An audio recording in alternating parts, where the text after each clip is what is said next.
channel, and I wish all Happy New Year 2020. May this New Year brings new happiness, new goals, new achievements, and full of inspiration in your life. May this New Year brings fully loaded with happiness. Once again, Happy New Year 2020. We are here near Burj Khalifa for the New Year firework. Right now 2 o'clock 12 बजेको firework हेर्नको लागि हामी 2 बजे यहाँ आएको छौँ किनभने like 5 o'clock बाट यहाँ नो एन्ट्री and the 2:15 बाट चाहिँ यहाँ एन्ट्री स्टार्ट भनेर भनेको थियो बट 2 o'clock मा पनि मिल्ने रहेछ अनि you can see the craze inside us, how much craze यहाँ आउनको लागि. So our vlog will be continue till the 12 noon. I will be in the vlog and show the each and every what is happening here. So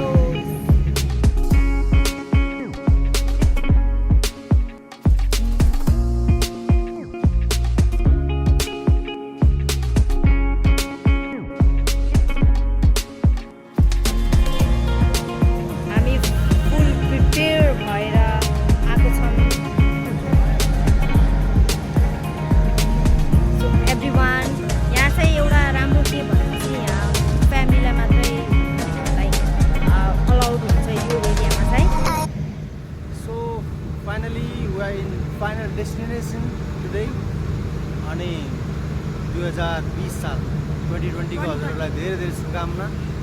नयाँ वर्षले नयाँ नयाँ उमङ्ग नयाँ नयाँ फलिफाप हुने कुराहरू मात्र आउन् सबैको जीवनमा.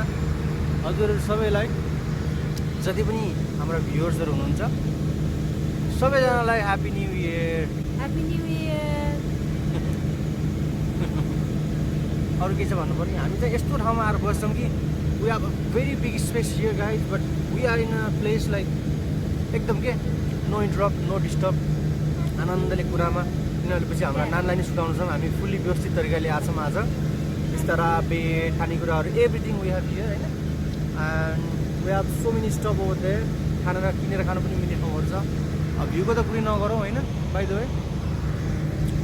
अनि एउटा सानो इन्फो दिनलाई मैले त्यहाँ टेबलको सोधेको थिएँ कति रुपियाँ भनेर. एउटा चाहिँ प्राइभेट एरिया रहेछ अलरेडी बुक भएको. त्यस्तो महँगो त होइन खासै, त्यही पनि पर पर्सन चाहिँ नेपाली अलिकति राम्रो भ्यू नआउने ठाउँमा पनि 45,000 रे यो ठाउँमा पर पर्सनको है 45,000. अलिकति राम्रो भ्यू आउने ठाउँमा चाहिँ 54,000 नेपाली एकजनाको. अब त्योभन्दा फेरि धेरै राम्रो भ्यू आउने ठाउँ हो यो, तर यो चाहिँ फ्री ओन्ली फर फ्यामिली भएको भएर यहाँ चाहिँ फ्री पाउँछ कि होइन. गेट त्यहाँ छ यसरी युज ल गाइस. अब दिसभरि यति बस्ने हो, खाने बस्ने पल्टिने होइन. क्रेजी मान्छेहरू मात्र हो कि यसरी चाहिँ 10 घन्टासम्म पर्खेर बुर्ज खलिफा. हामीसँग चाहिँ यहाँ चाहिँ फायरवर्क हुने भनेको अलमोस्ट अब 25 ठाउँमा हुन्छ. एकदम ह्युज ठुलो, सानो नर्मल छोडेर ठुल्ठुलो हुने भनेको 25वटा जति ठाउँमा हुन्छ सिटिजहरूमा. तर पनि ओन्ली बुर्ज खलिफा चुज गर्नुको कारण चाहिँ छुट्टै छ. यसको मजै बेग्लै छ कि अरू जुन खुल्ला आकाशमा गर्ने र यो जुन बिल्डिङमा चाहिँ यो जुन बुर्ज खलिफामा जुन हुने जति पनि टप टु बटमको फायरवर्क छ नि, त्यो हेर्दाखेरि चाहिँ असाध्यै अरू नै खालको टाइपको मजा आउने कि. फुडहरू पनि अब टन्नै हामीले बोकेर आइएको छ. किन्न पऱ्यो भने पनि त्यहाँ छँदैछ. रमाइलो होला भन्ने आशा गर्दै हामी फेरि तपाईँहरू माझ आउनेछौँ. त्यतिखेरको लागि धन्यवाद. अहिले ड्याडी र छोरी भएर मस्त आराम गर्दैछौँ.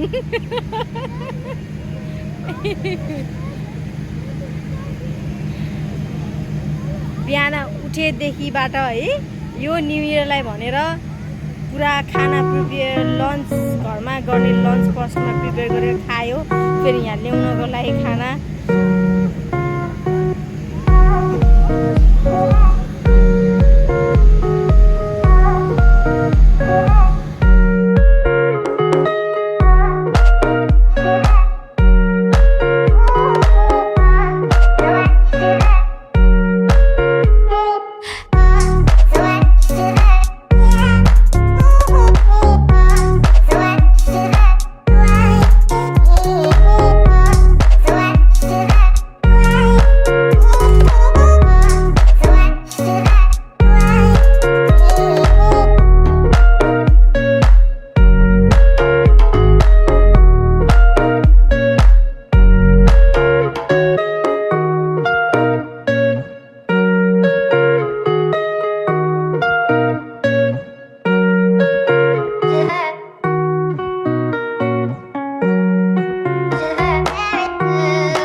हेर्दा हेर्दा थाकियो, पसिना पनि आयो, खाएको जति सबै क्यालोरी बर्न भयो एटलिस्ट। अनि यो बाटो चाहिँ दुबईमा सालमा एकचोटि, इयरली 1 टाइम यसरी खुल्ला हुन्छ, जुन गाडीहरू सबै बन्द। देख्नु भएको छ यहाँ मान्छेहरू मात्र सबै हिँडिरहेछ फ्रीली, लाइक हाम्रो नेपाल बन्दमा बाटो फ्री भयो जस्तै। अनि त्यो रमाइलो फिल भइरहेछ, बाटोमा आनन्दले, गाडी छैन, ट्राफिक छैन, नथिङ, इन्जोय गर्दै हिँडिरहेछौँ बिच बाटोमा।